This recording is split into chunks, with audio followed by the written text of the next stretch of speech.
Isang magandang hapon mga kaibigan, maligayang pagbabalik po sa ating YouTube channel. I-update ko lang po kayo sa lagay ng ating panahon ngayong April 21, 2024, hapon po or maggagabi na ng linggo. Pero bago tayo magpatuloy mga kaibigan ko, wag pong kalimutan mag-like and subscribe and pahit na rin ng notification bell. Maraming salamat po. So as of now mga kaibigan, ang hypnosis po natin galing sa DOST Pag-asa. Meron pa rin po tayong namata na trap ng low pressure area na nakakaapekto po sa Southern Mindanao. Kasama pa po niyan itong ridge of high pressure area na naka-extend naman over the eastern section po ng Northern Luzon. Mga kaibigan, itong trap ng low pressure area ay posibleng magbigay ng pag-uulan sa ilang bahagi po ng Southern Mindanao. Dito naman sa bandang Metro Manila, Luzon at Visayas ay itong ridge of high pressure area. Mga kaibigan, narito ang forecast weather condition natin, yung mga lugar nga po na apektado.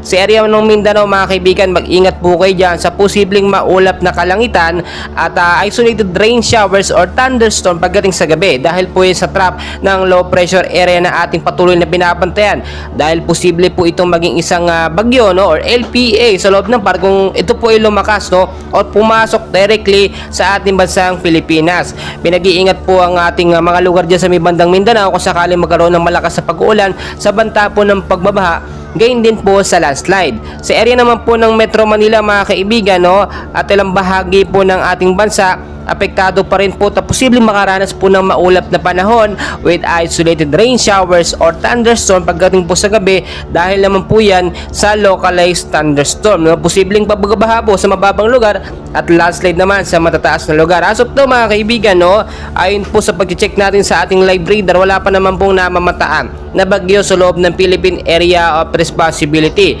At alam ko pong lahat kayo ay gusto na magkaroon ng pag-uulan dahil para mabawasan naman ang sobrang init na ating nararanasan ngayon.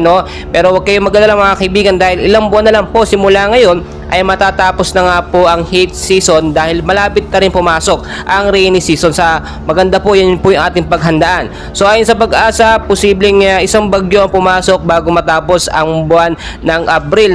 At yan po yung kauna-unahang bagyo na ating binabantayan, and hopefully sana hindi po ito maging malakas. Patuloy ko po kayo i-update mga kaibigan, and please huwag kalimutan mag-like and subscribe and pahit na rin ang notification bell for more weather updates.